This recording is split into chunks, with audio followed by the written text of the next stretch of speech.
Kita bersyukur untuk acara hari ini. Ini adalah pernikahan tahun ke-25 ya, bukan ke-25 kali. Dan ini disebut pernikahan perak ya.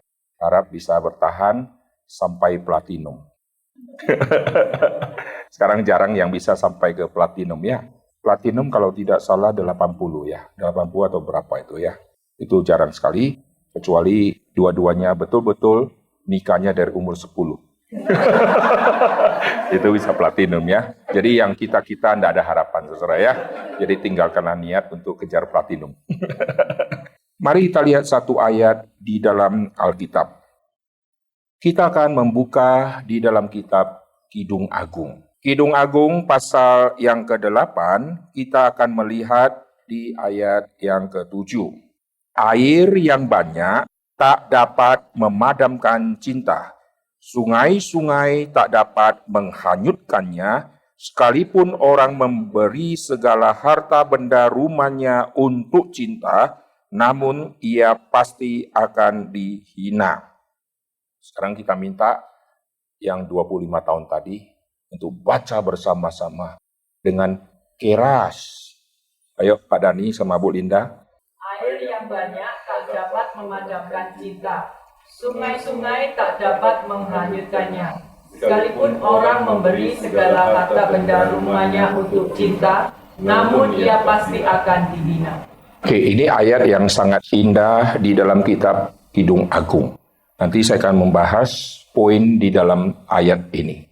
Nah, waktu seseorang masuk di dalam pernikahan, apalagi sudah masuk ke pernikahan ke-25 itu, yaitu 25 tahun, dia akan mengalami semakin banyak kesulitan di depan.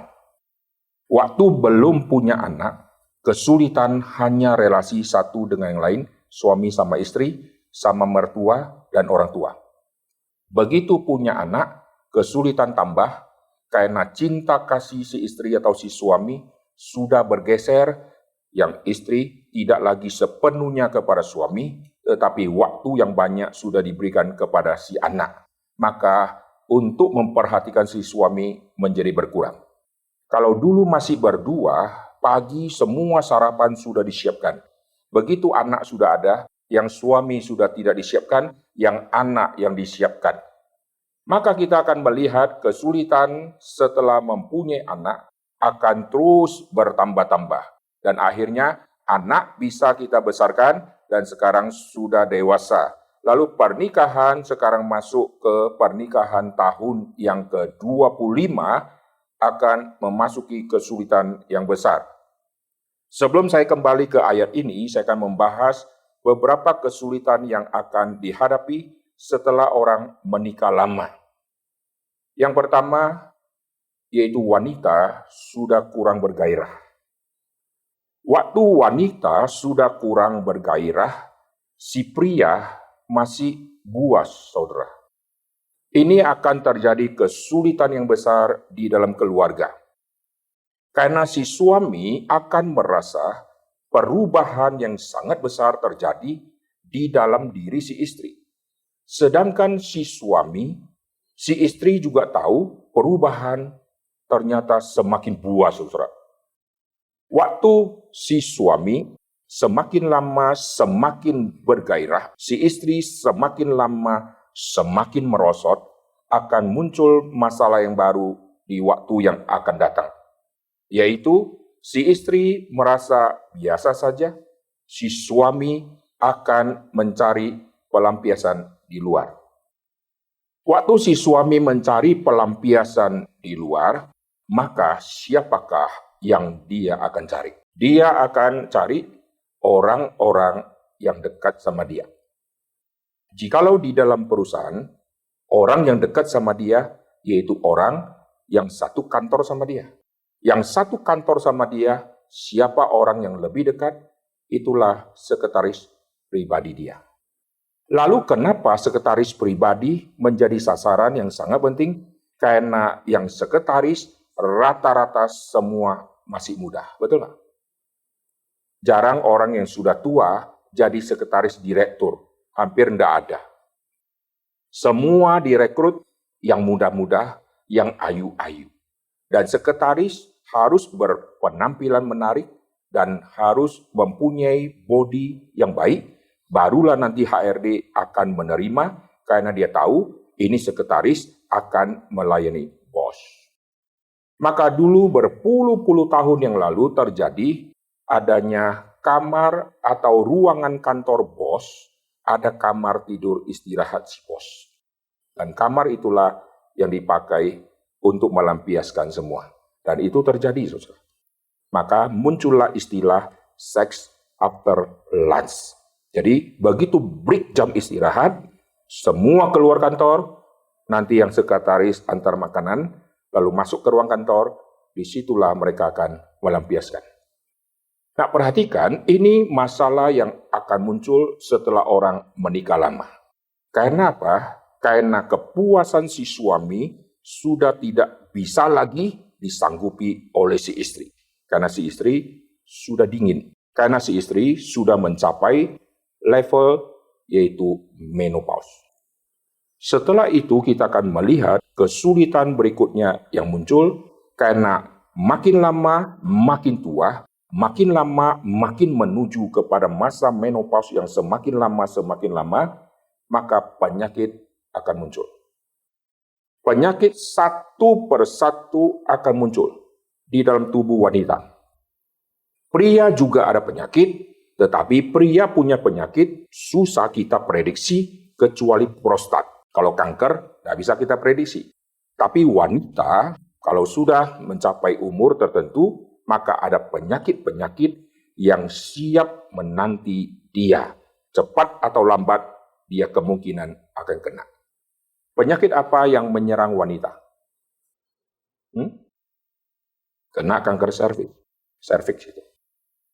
Menurut ilmu kedokteran, sebetulnya wanita tidak mungkin kena kanker serviks. Kenapa? Karena jenis kanker ini tidak pernah muncul mendadak. Dia muncul memerlukan waktu yang sangat panjang. Maka kalau wanita sering cek, lalu dikasih semacam suntikan anti, dan terus pantau, maka tidak mungkin wanita bisa kena. Karena saya pernah membawa istri saya untuk periksa dan untuk suntik vaksin itu, dan dokter berkata, sebetulnya semua wanita kalau rutin cek tidak mungkin kena kanker serviks. Karena dia harus melalui, kalau tidak salah ingat itu ada HPV, virus itu dia kalau bekerja memakan waktu bisa sampai 5 tahun. Jadi tidak mungkin langsung hari ini, besok langsung kanker, enggak. Jadi itu bisa dicegah. Lalu yang agak sulit dicegah yaitu kanker payudara.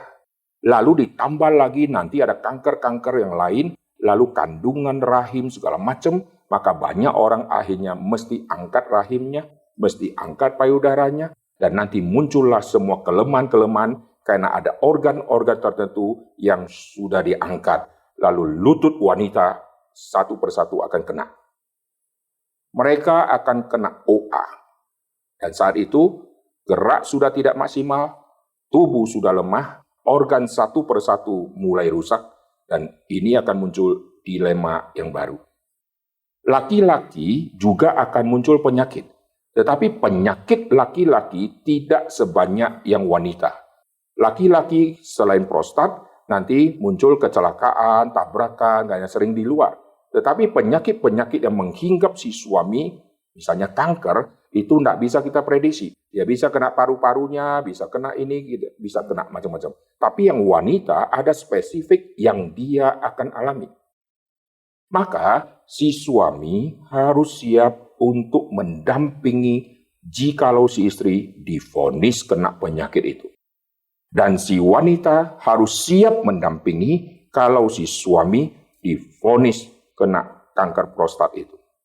Kanker prostat kalau cepat-cepat dicek dan dicegah, ini tidak akan meluas.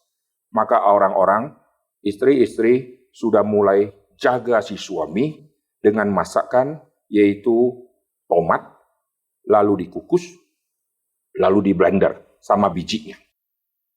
Sekarang kita harus memperhatikan semua antioksidan yang Tuhan taruh di dalam dunia tumbuh-tumbuhan. Lebih baik kita konsumsi itu daripada kita konsumsi kemo. Akhirnya orang mulai konsumsi semua yang namanya buah-buahan dan sayur-sayuran, karena di situ mengandung antioksidan yang sangat banyak. Nah, saya tidak membahas antioksidan di buah ini ada apa, dan seterusnya. Nah, salah satu pencegah adalah si tomat itu, dengan bijinya di blender. Lalu, laki-laki kalau dicegah, nanti prostatnya bisa mengecil, tetapi apakah menjamin dia akan sembuh 100%? Belum tentu. Akhirnya, sampai waktunya tiba, akan dioperasi. Kalau belum parah, bisa sembuh. Kalau sudah parah, istri harus merawat kadang-kadang bertahun-tahun, lalu akhirnya meninggal dunia. Jadi kesulitan pertama yaitu kurangnya gairah di wanita. Yang pria sampai kakek-kakek pun masih ada gairahnya.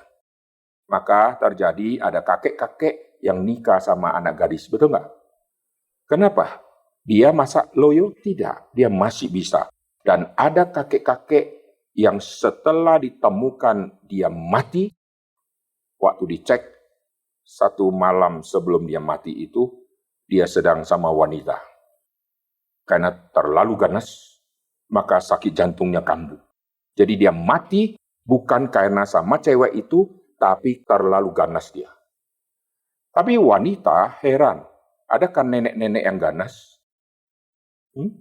Ada galak dia ya, dia cakar saudara ya. Gairah wanita akan menurun. Nah, ini kesulitan besar di dalam keluarga. Maka dari zaman leluhur kita selalu anjurkan laki-laki, kau cari istrimu, kasih umur yang jarak beda jauh. Tetapi anak-anak yang tidak peduli, dia main ambil saja. Pokoknya ini saya cinta. Akhirnya ada yang dia ambil lebih tua 3 tahun, lebih tua 5 tahun. Masa cinta, masa awal tidak muncul kesulitan. Begitu si wanita makin berumur, di situ akan muncul kesulitan nanti yang sangat besar. Kecuali si laki-lakinya memang seorang yang bisa menahan gairahnya. Kalau tidak, akan terjadi sangat bahaya, susah. Nah, setelah menahan gairah, selesaikan masalah gairah, ada masalah kedua yang dia tidak mungkin bisa hindar, yaitu cepat atau lambat penyakit akan muncul. Oleh sebab itu, semua keluarga harus menyiapkan dana cadangan. Dana cadangan untuk apa? Selain untuk anak sekolah, untuk antisipasi semua kerusakan tubuh yang harus kita keluarkan biaya. Sebelum ke rumah sakit, kita konsumsi ini, konsumsi ini, konsumsi ini. Ini semua harus dibeli karena asuransi tidak cover.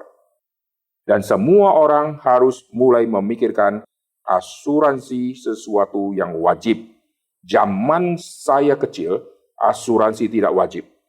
Karena zaman saya kecil, nggak pernah dengar orang sakit kanker. Sekarang kalau orang kena kanker, bisa 5M, dan ada yang sudah berpuluh M. Ada orang yang saya kenal, dia bolak-balik Singapura. Dia sudah habis 10M lebih. Dan untung dia pakai asuransi, jikalau tidak dia jatuh miskin.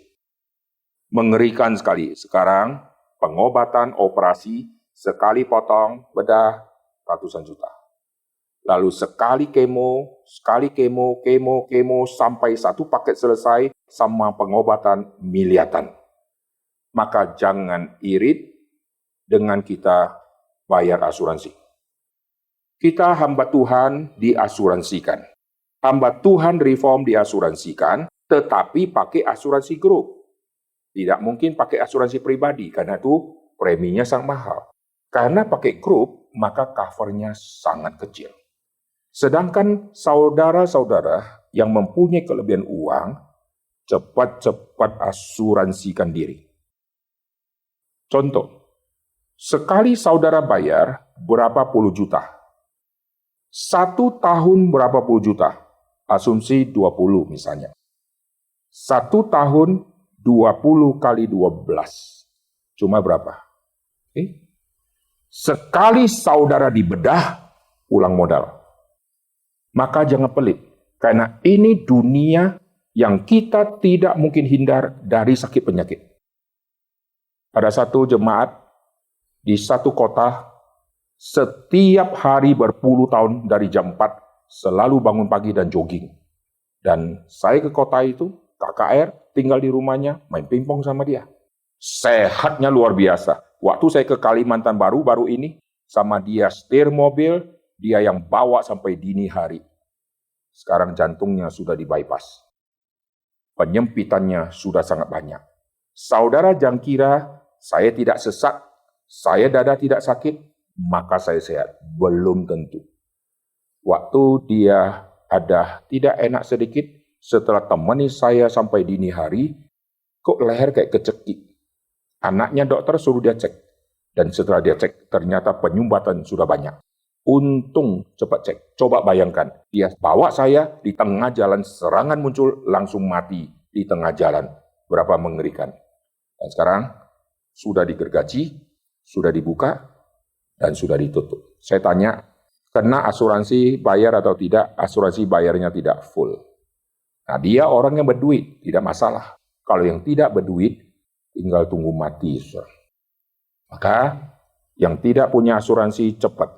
BPJS diambil, dan asuransi pribadi cepat diambil. Karena ini dunia. Saya bukan agen asuransi, saudara ya. Tapi ini satu fakta. Kami hamba Tuhan ketemu jemaat dari kota A, kota B, kota A, kota B. Kami selalu mendengar mereka sakit, dan waktu sakit mereka kesulitan untuk bayar, dan harus jual rumah. Sudah jual rumah, akhirnya mati. Sudah mati, semua anak cucu kesulitan, karena harta sudah habis untuk pengobatan ayahnya. Oke? Kesulitan, gairah. Lalu kesulitan akan muncul penyakit-penyakit. Pasti muncul itu. Tidak mungkin tidak muncul penyakit. Kecuali kita ditabrak atau kecelakaan dan mati. Kalau kita hidup normal, penyakit pasti akan datang. Lalu kesulitan lagi yang lain apa? Yaitu menghadapi cucu. Anak kita setelah besar, dia menikah, lalu setelah nanti anak kita punya anak, maka anak ini, cucu ini dititipkan ke orang tua. Dan orang tua yang badan sudah tidak begitu fit, harus menjaga yang masih kecil ini. Begitu orang tua ini menjaga cucu yang kecil, karena anak belum terbiasa untuk menjaga anak, karena masih baru nikah. Maka muncullah dua polisi. Polisi dari neneknya, sama polisi dari si anak ini, yang punya anak. Akhirnya muncul kesulitan tidak habis-habis. Dari mama, papa, sekarang ada polisi. Sekarang kakek nenek juga ada polisi. Mertua juga ada polisi. Maka kesulitan akan muncul. Anaknya titip saya aja, saya yang jaga. Yang mertua berkata, titip saya aja, saya yang jaga. Karena sekarang rata-rata anak, suami istri semua repot dan tidak ahli di dalam menjaga anak. Maka si mama mertua itu dilibatkan. Maka muncullah polisi yang bertambah-tambah. Bu Linda belum punya cucu ya? Nanti kalau sudah punya cucu dititip. Nah, di situ akan muncul polisi. Nah, akan ribut sama menantu, akan ribut sama yang besanan kita itu. Pasti akan ribut. Lalu poin yang terakhir, yang masalah itu sebelum kita masuk ayat ini ya. Karena nanti ada berhubungan dengan ayat ini. Yaitu, siapkan diri jadi janda atau duda. Kecuali dua-duanya meninggal secara langsung. Biasanya yang mati selalu satu dan satu, betul nggak? Bu Linda rencana mati berdua atau satu-satu? Dulu di satu kota ya, saya baru-baru ini ketemu orang ini di Bandung. Saya tanya dia, kalian masih nggak lakukan hal itu? Apa yang saya tanya? Mereka kalau pergi ke luar kota, selalu naik pesawat, tidak boleh sama. Jadi kalau 4 orang naik 4 pesawat beda. Satu berangkat jam 3, satu berangkat jam 5, satu berangkat naik pesawat A, satu berangkat. Supaya apa? Mereka punya trauma kalau satu kali kita duduk sama-sama dan meledak satu kali, maka habis semua silsilah. Jadi diserak, saudara ya. Jadi kalau 4, diserak ke 4. Justru serak 4, kemungkinan mati lebih besar. Kalau saudara naik satu pesawat, di antara sekian banyak pesawat, saudara ada di satu. Peluang untuk ini meledak kan satu. Tapi kalau saudara pecah-pecah, anak ada 6, pecah ke 6 pesawat, maka kemungkinan di antara 6 lebih banyak yang di antara 6 ada yang meledak. Betul nggak? Ngapain dipecah? Dan dia tetap lakukan hal itu. Kenapa? Karena takut kalau misalnya kita berangkat sama-sama, lalu mati sama-sama, seluruh silsilah habis, dan harta tidak ada yang mewariskan. Maka diserak-serak. Nah, sekarang kita kembali. Siapkah jadi janda? Bu Linda? Pak Dani? Bu Linda pernah ngomong ya, waktu masa-masa senggang, dia sudah pesan ke suami, kalau saya mati, kamu boleh kawin lagi. Haleluya, Pak ya. Mau kami bantu doa, Pak? Kami siap mencarikan, Pak. Lalu yang tidak enak, Bu Linda balas, kalau kau mati, aku juga siap kawin lagi. Itu intinya, main idenya itu. Kalimat pertama sangat luar biasa ya. Kalau saya mati, kau boleh nikah lagi. Nah, main idenya ada di belakang. Tapi kalau kau mati, saya juga bisa nikah lagi. Tapi memang boleh ya. Asal jangan doakan cepat mati ya. Siapkan diri jadi janda. Dan siapkan diri jadi duda. Wanita untuk dapatkan yang baru sangat susah. Pria masih bisa. Wanita kalau bisa dapat lagi, kalau sudah janda tua, bisa dapat lagi, itu betul-betul anugerah Tuhan. Tapi kalau dapat pun, tanda tanya besar. Karena mau harta warisan.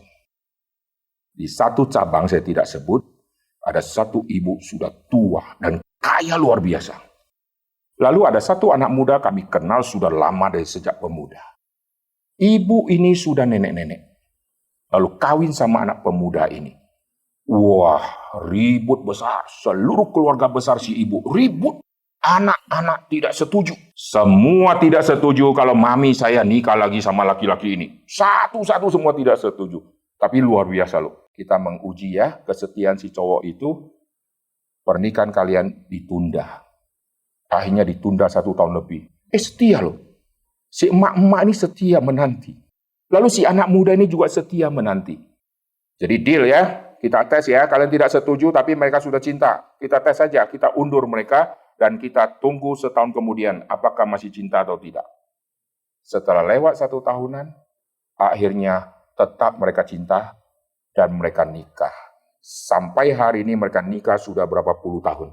Dan ibu ini sudah semakin tua. Dan anak muda ini tetap masih muda. Maka muncullah isu-isu di luar.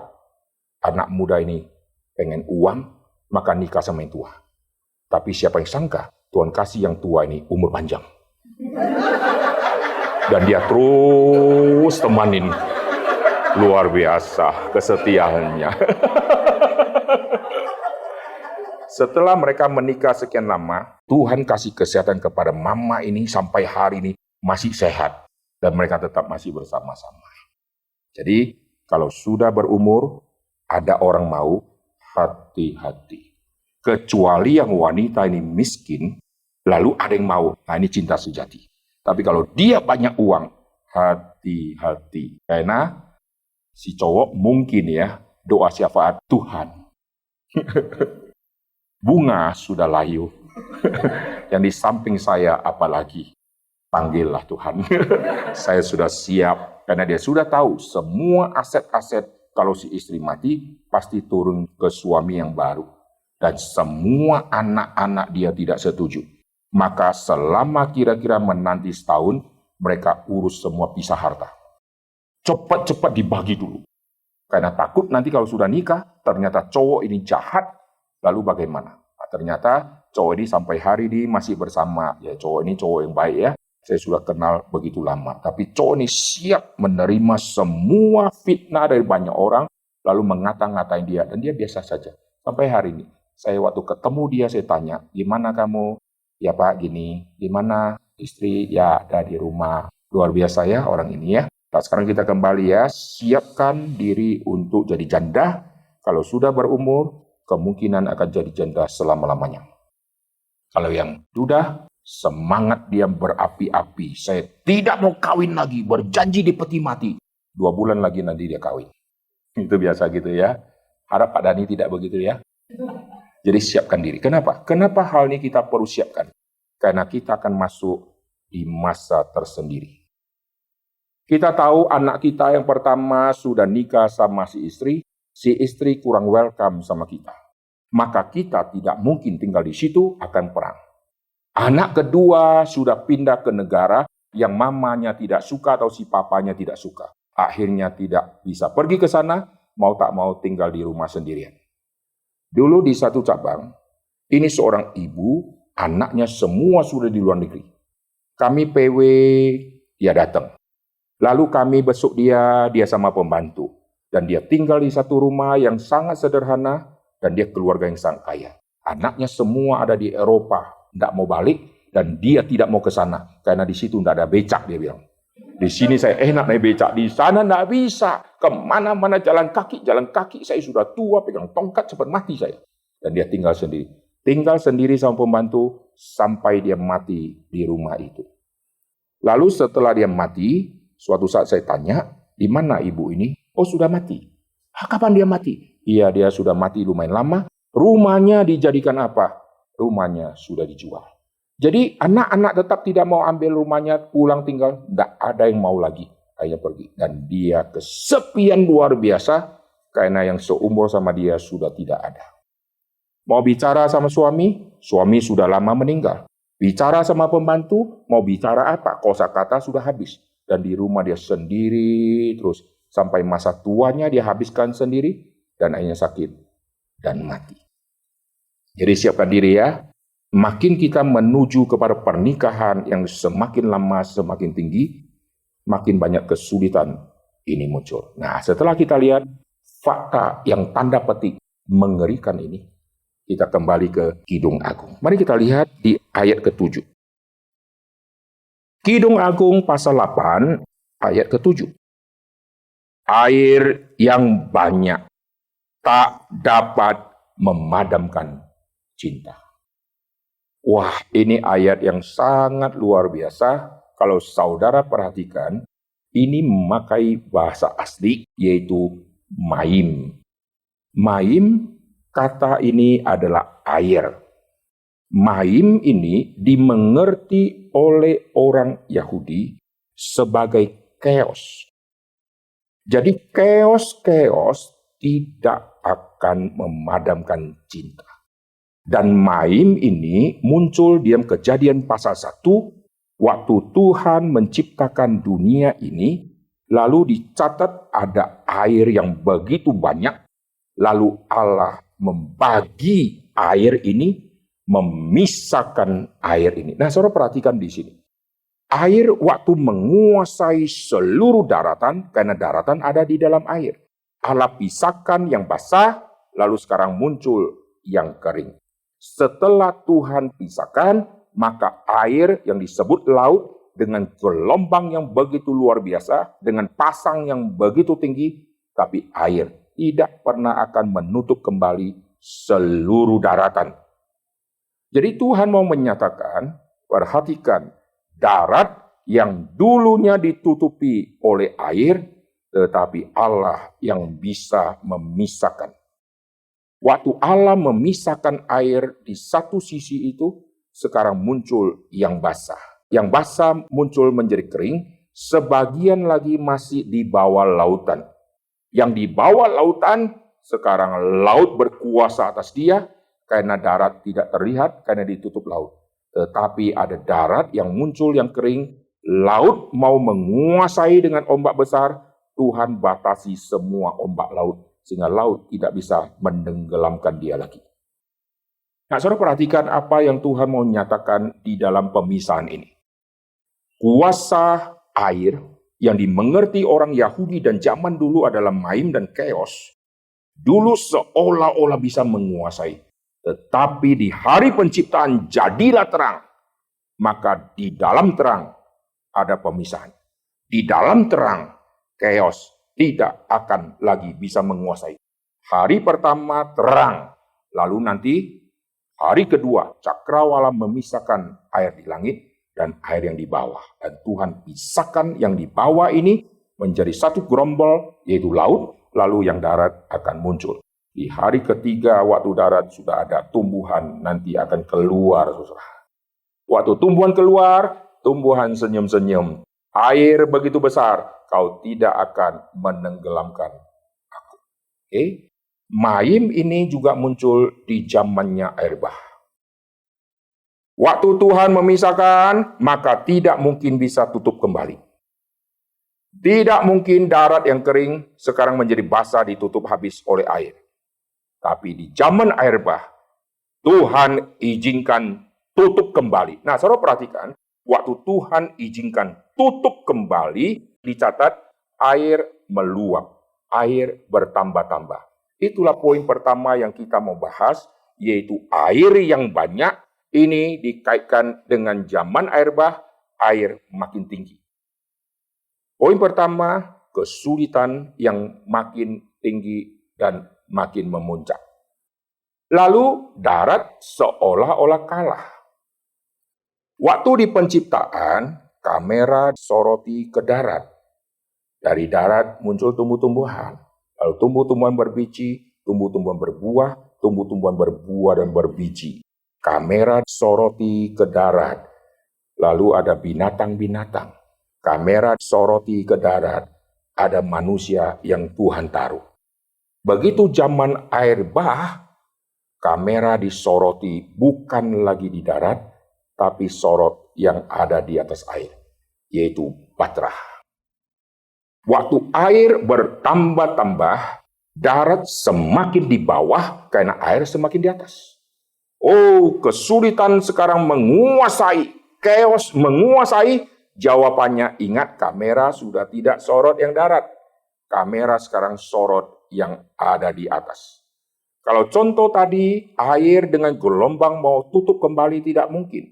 Sekarang Tuhan izinkan air tutup kembali. Waktu tutup kembali, intinya bukan lagi lihat yang darat ini. Intinya Tuhan mau kita perhatikan, tokoh utama ada di dalam Batrah. Maka makin bertumpuknya air, makin tinggi Batrah itu. Batrah makin tinggi. Karena kesulitan yang ada, chaos ini makin tinggi. Kenapa Batrah terus bisa lebih tinggi, lebih tinggi, lebih tinggi, lebih tinggi? Chaos mau tutup, air meluap, mau tutup, tidak bisa. Karena Batrah tetap ada di atas. Padahal jumlah debit air melampaui besarnya Batrah. Tapi tidak bisa menutup si Batrah itu. Karena Tuhan ada di dalam. Amin. Nah, perhatikan dari zaman penciptaan belah. Sampai ke dalam zaman Nabi Nuh, Tuhan ada di dalam Batrah. Waktu Tuhan ada di dalam Batrah, Batrah itu mengalami masa yang begitu lama di atas air. Siapa yang tahu berapa lama Batrah ada di atas air? Dan air itu bukan air yang tidak ada ombak, angin sepoi-sepoi, tidak. Air akan meluap dan ombak akan muncul. Chaos akan muncul bertubi-tubi untuk menenggelamkan yang atas. Tapi yang atas tetap ada. Berapa lama? Nanti saya cek ya, kasih PR ya. Bukan 1 minggu, bukan 1 bulan. Terus cek sendiri. Kesulitan ombak setiap hari dialami, gelap dialami, dingin dialami, tetapi tidak ada yang mati di dalam Batrah. Amin. Lalu di dalam Batrah ada Tuhan yang memimpin dan ada kesehatian di dalam. Coba bayangkan setelah Batrah ada di atas air 1 bulan. Ham berkata, aku mau turun, bosan aku. Lalu dia buat skoci misalnya, dia kabur, mati dia. Semua yang ada di Batrah, semua taat, menantikan Tuhan landingkan mereka. Maka tidak pernah muncul di Alkitab setelah Batrah landing, Sem berkata dengan keluh kesah. Ini yang saya harapkan 3 bulan yang lalu, kelamaan ini landingnya. Bosan. Tidak pernah muncul kata bosan. Baik dari anak-anak, baik dari menantu, baik dari istri si Nuh. Berarti semua sepakat dipimpin oleh Tuhan di dalam bahtera. Tuhan yang pegang kemudi bahtera. Kalau si Nuh yang memegang kemudi, tidak mungkin dia bisa pegang. Karena Nuh bukan ahli kapal. Nuh bukan jurumudi. Tapi Tuhan yang memegang bahtera ini, Tuhan yang menyetir bahtera ini, sehingga landing di titik yang tepat untuk nanti Tuhan serakkan di daratan itu. Istilah bahtera ini istilah mirip seperti keranjangnya Musa waktu kecil. Jadi keranjang Musa memakai kata bahtera untuk zaman Nabi Nuh. Keranjang Musa tidak ada kemudinya. Tuhan yang kemudikan. Sehingga kita bisa lihat Tuhan landingkan Musa bisa ketemu sama Putri Firaun. Coba bayangkan ya kalau kita pakai konteks sekarang. Di sungai Nil ada encim-encim cuci baju. Lalu bayinya landing di encim-encim. Dibawalah encim-encim Musa ini pulang ke rumah. Cerita Alkitab jadi lain, saudara. Landingnya mesti di Putri Firaun ini. Sehingga semua rencana keselamatan bisa berjalan dengan baik. Seperti Tuhan memimpin menyetir bahtera, Tuhan menyetir keranjangnya Musa. Setelah itu nanti Musa landing, Musa akan dijaga di Mesir. Lalu bahtera ini terus ada dan ada di atas air 1 tahun lebih. Bayangkan, 1 tahun lebih tidak boleh komplain. Keinginan diri pengen loncat, pengen jalan-jalan di darat. Keinginan diri pengen mancing gitu ya. Keinginan diri sudah bosen kerjain hal yang monoton. Tetapi bahtera ini sedang ada di atas air yang begitu mengerikan. Kalau kau keluar kau mati. Kalau kau di dalam dan sehati, kau akan hidup.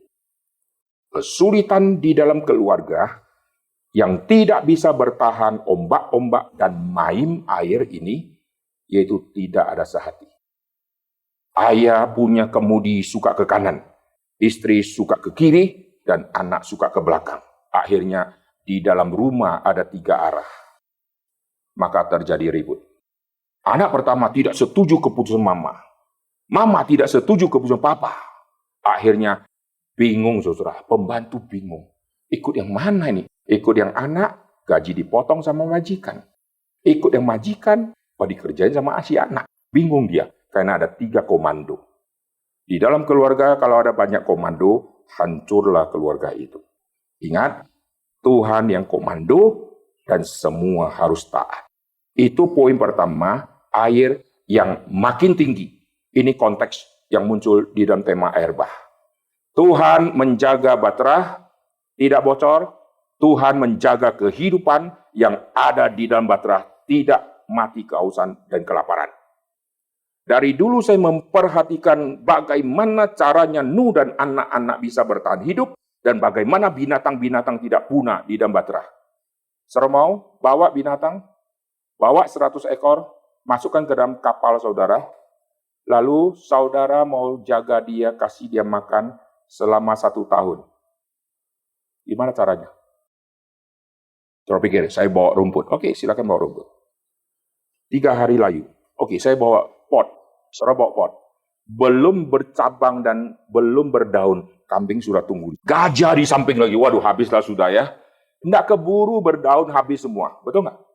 Lalu bagaimana Nuh dan anak-anak tidak mati di bahtera? Mereka ada di dalam 1 tahunan. Saya percaya, itulah mujizat pelipat gandaan terjadi yang Alkitab tidak catat, tetapi prinsip Alkitab pernah menuliskan pelipat gandaan. Minyak janda yang tidak habis-habis. Roti yang Yesus pecahkan tidak habis-habis. Maka saya percaya, di dalam bahtera, Tuhan lipat gandakan rumput-rumput dan buah-buah yang dimakan sehingga tidak rusak dan tidak layu. Sehingga binatang bisa makan, dan setelah mereka keluar, nanti mereka ada satu menu yang baru, yaitu mereka mulai mencicipi binatang, yaitu daging.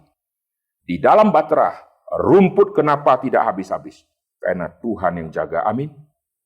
Kalau kita sudah di bahtera dengan Tuhan jurumudi, tidak usah takut mati kelaparan, amin.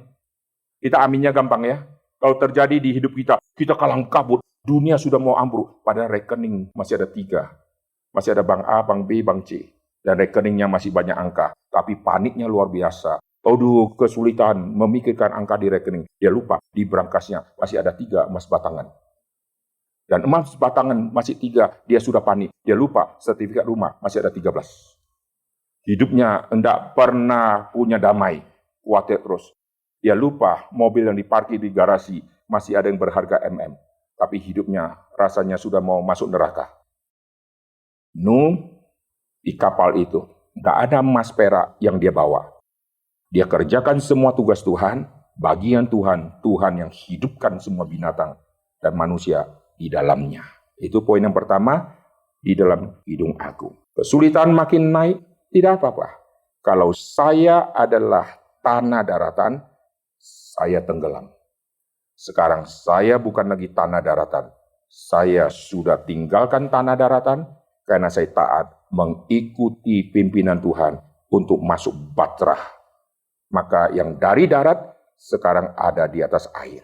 Yang tetap pilih darat, kami tidak mau naik Batrah. Kau mati tenggelam oleh main air yang menumpuk tadi. Mari kita lihat Kidung Agung 8 ayat ke-7 tadi. Air yang banyak tak dapat memadamkan cinta.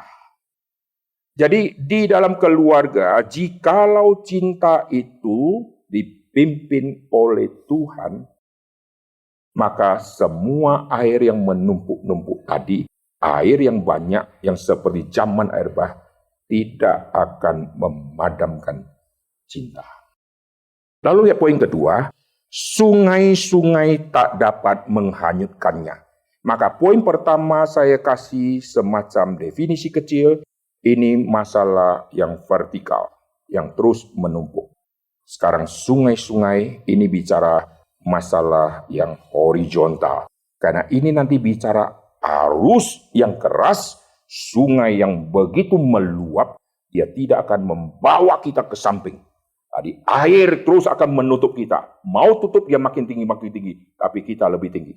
Sekarang dia akan menghanyutkan kita, menggeser kita ke tempat yang jauh. Tetapi karena cinta, air yang banyak, sungai yang begitu luar biasa, tidak akan menghanyutkan. Puji Tuhan ya. Mari kita lihat sekali lagi. Sungai-sungai tak dapat menghanyutkannya.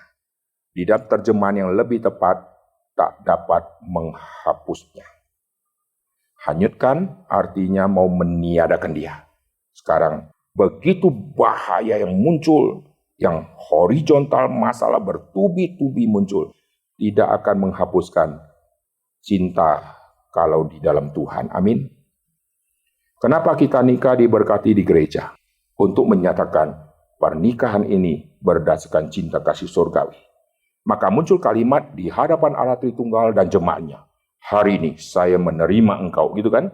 Di hadapan Allah Tritunggal. Karena kasih Allah Tritunggal, ini yang membuat fondasi keluarga tidak ditenggelamkan. Tapi nanti di dalam pernikahan, makin lama kita lupa janji nikah di gereja. Ada orang yang sudah nikah berapa bulan, lalu mulai ribut.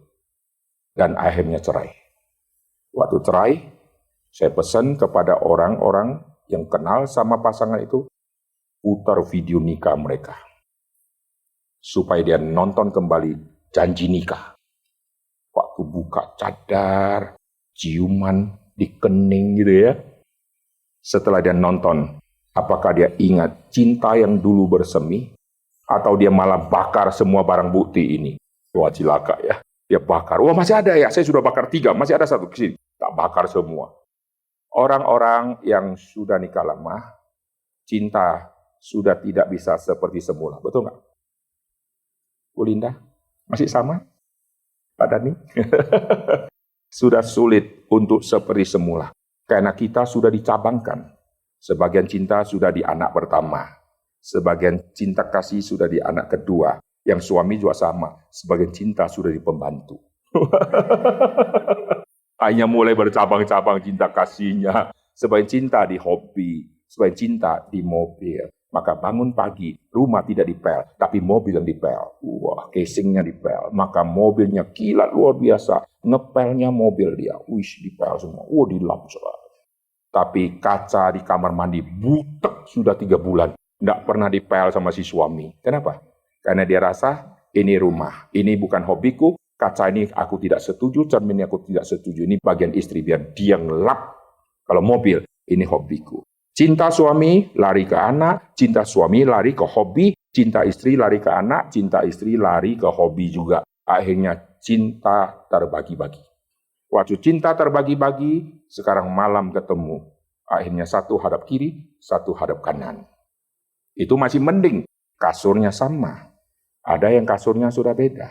Ada yang rumahnya sudah beda. Tapi status masih suami istri. Ke gereja masih sama. Pulang gereja berpisah Senin sampai Sabtu. Karena kalau di gereja pisah, orang tanya, susah jawab. Kesulitan akan banyak. Itu arus sungai tidak pernah akan berhenti. Satu kali lewat, datang lagi yang baru. Datang lagi yang baru, di atas masih banyak yang lagi gilir untuk datang.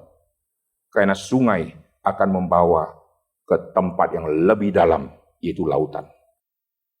Maka kita lihat semua sungai-sungai akan membawa satu persatu barang, dia akan kumpulkan semua di dalam lautan. Dan nanti lautan waktu makin lama makin naik. Ingat, ada Batra. Waktu kita dibawa hanyut oleh sungai, ingat, air sungai tidak akan menghanyutkan aku. Karena cinta yang sejati di dalam Tuhan. Amin. Sekarang lihat poin yang terakhir. Ayat ke-7, sekalipun orang memberi segala harta benda rumahnya untuk cinta, namun ia pasti akan dihina. Artinya apa? Cinta tidak bisa dibeli. Ingat baik-baik ya, banyak anak muda salah mengerti. Untuk mendapatkan cinta dari cewek ini, aku pakai harta benda. Kasih cincin berlian. Masih tidak mempan, tapi sudah dipakai. Lumayan. Masih tidak mempan. Kalung berlian. Masih tidak mempan. Wah, sudah semua ondel dipasang. Makan sudah ditraktir semua. Masih tidak mempan.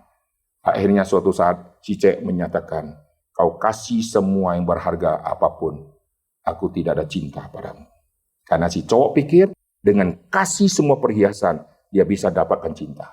Setelah si cowok dengar kalimat ini, coba ulangi satu kali lagi dengan jelas.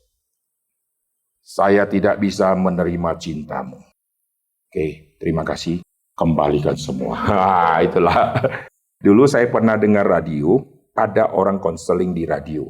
Minta orang radio doakan. Saya kaget sekali. Apa yang dikatakan? Pak, tolong doakan saya. Ada apa ini? Pak, saya punya suami keterlaluan. Dulu kami pacaran, Pak. Dia bawa kami makan, saya makan. Semua dia yang bayarin. Saya tidak nyangka loh, Pak. Semua notanya dia simpen. Hati-hati ya cowok-cowok yang simpen nota. Cepat sobek. Nanti dia pungut nanti. Dia simpen semua loh, Pak. Saya kaget. Waktu dia mau putuskan saya, dia suruh saya kembalikan bagi 2. Yang cewek ini dulu minum jus apukat, ditandain saudara ya. Sekarang jumlahin, kembalikan. Wah, waktu saya dengar masih ada wanita dikerjain sama si laki-laki kayak begitu. Ditambah lagi satu kalimat yang membuat saya kaget. Pak, tahu tidak Pak, saya kalau pergi ke pasar, saya tidak bisa bawa mobil karena mobil itu punya suami. Saya minta suami antarin. Dia hitung seperti saya naik taksi, Pak. Jadi naik taksi berapa? Suami antarkan, saya harus bayar ke suami, Pak. Tolong doakan saya, Pak. Masih ada orang kayak begitu loh. Heran ya, Arab tidak terjadi di sini ya. Ingat, pulang cewek-cewek buka kantong suami, buang semua nota. Puji Tuhan nota sekarang tidak tahan lama ya, karena akan pudar. Ada pengharapan bagi wanita. Tapi kalau dia sudah foto screenshot, cilaka. Sudah jadi file, tidak bisa lagi kau lari. Disuruh kembalikan. Wah, itu cilaka ya. Berarti semua pemberian dan makan, semua omong kosong, karena dia kira dia bisa beli cinta. Harta benda tidak akan membeli cinta. Kalau cinta sejati sudah tumbuh, si cowok naik sepeda pun, dia akan cinta. Saya kalau lihat di YouTube ya, ada orang yang tubuhnya tidak sempurna, Tapi ada orang sempurna mau nikah sama dia. Ini bukan karena dia kasihan, tapi karena cinta. Saya kagum, saudara. Kok bisa ya? Kok bisa? Di YouTube ada satu cewek, YouTube atau di TikTok saya lupa. Ada satu cewek, dia kakinya kecelakaan atau apa, sebelum diamputasi dikasih lihat. Lalu setelah diamputasi, dia pakai kaki palsu. Mukanya tidak pernah ada keluhan. Saya pengen chatting sama dia. Wah, luar biasa. Ada apa di balik di diri cewek ini? Dia biasa, dia kasih orang lihat kakinya, bagaimana dia pakai kaki palsu, bagaimana dia jalan, mukanya tidak ada kecewa. Coba kalau itu terjadi di kita mungkin sudah tinggalkan Tuhan. Dan ada orang yang kaki kiri, kaki kanan semua tidak ada. Tapi pasangannya punya kaki, punya tangan dan sempurna. Kok bisa ya? Kok mau ya? Ini cinta yang luar biasa. Mengharapkan tubuh tidak sempurna. Lalu jalan sama kayak begini, semua orang lihat, kok mau ya lu sama yang kayak begini. Tapi karena cinta tidak bisa dibeli dengan harta benda. Amin. Kebanyakan suami-suami atau istri-istri kejebak di poin ini. Kalau anak dia pacaran sama satu orang, maka mulai dicek propertinya. Motornya tahun berapa? Tahun 1962. Coret gitu ya. Nyalah gitu ya, orang jadul lu nikah sama dia gitu kan. Motornya ada motor apa? Tidak pakai motor mah. Luar biasa. Kalau mobil tidak pakai mobil mah. Dia sudah pakai jet pribadi. Waduh, luar biasa. Yang ini kau doakan baik-baik ya, nak. Cari pimpinan Tuhan. Padahal jet pribadi itu ongkosnya besar, saudara. Karena parkir kan pesawatnya sudah berapa. Belum lagi gaji pilotnya. Satu kaca lepas saja gantinya berapa banyak. Tapi orang tua tergiur melihat semua calon menantu yang kaya-kaya. Maka dia berasa, Tuhan pimpin langkah hidup anakku di masa depan. Dia bisa kaya karena kekayaan dari papanya. Si anak belum mengerti berjuang. Coba kalau si cowok dulu pacaran masih naik motor butut-butut. Lalu si cewek dari keluarga berada dan tetap mau sama yang cowok ini. Nanti yang cowok ini suatu saat diberkati Tuhan akan melampaui sekarang yang pakai mobil, kelak akan naik Gojek dia. Karena tidak ada spirit perjuangan. Betul nggak? Yang mau nikah sama hamba Tuhan itu saya kagum. Pak Bara dulu waktu sama ini, pilihnya apa sih?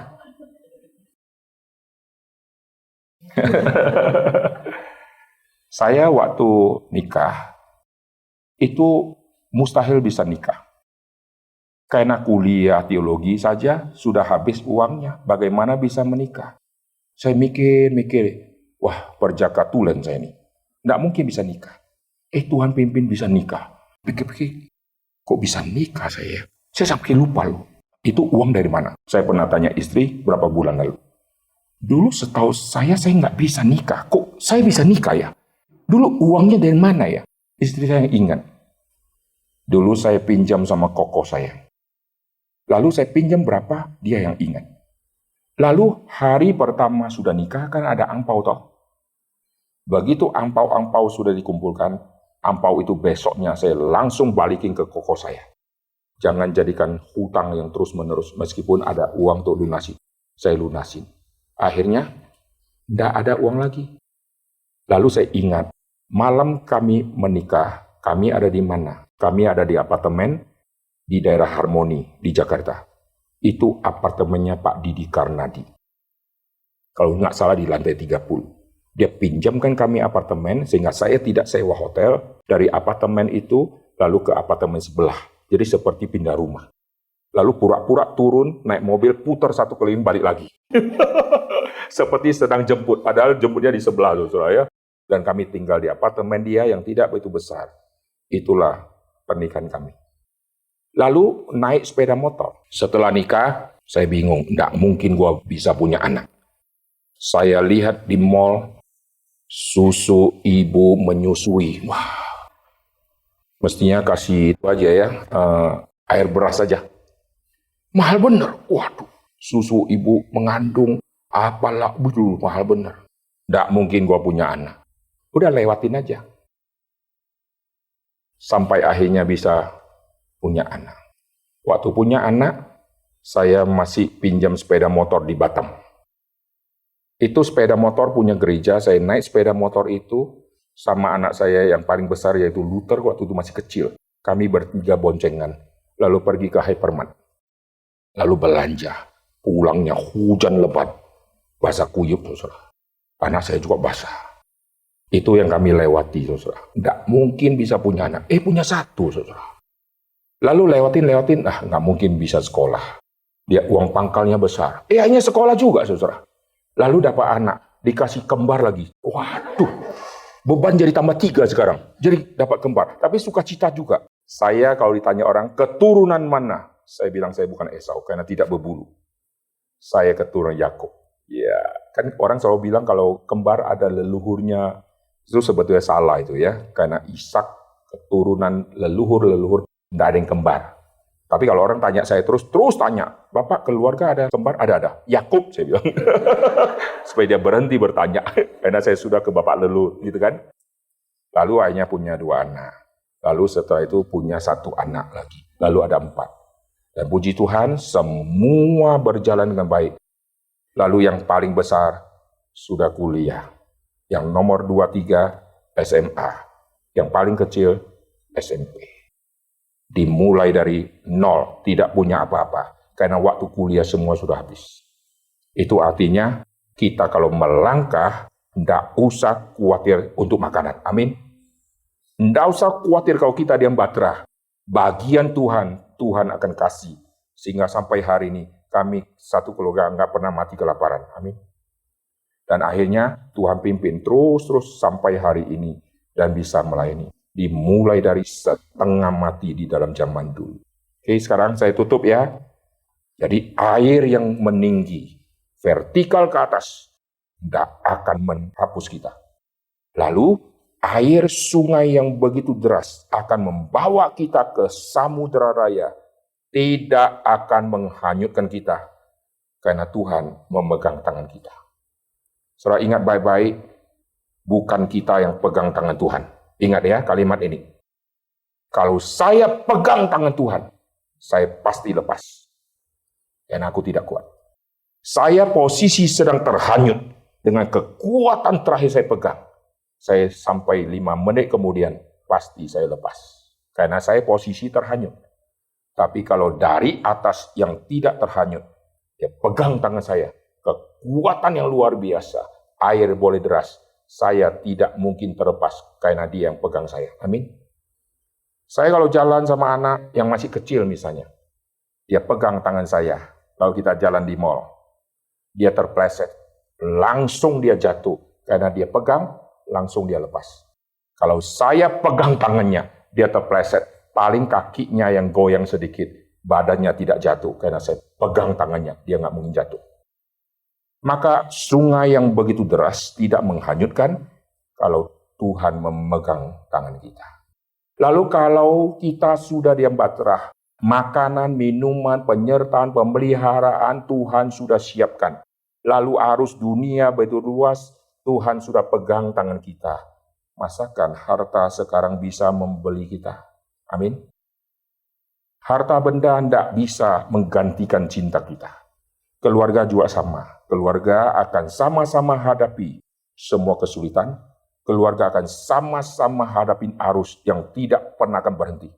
Karena sungai terus akan mengalir.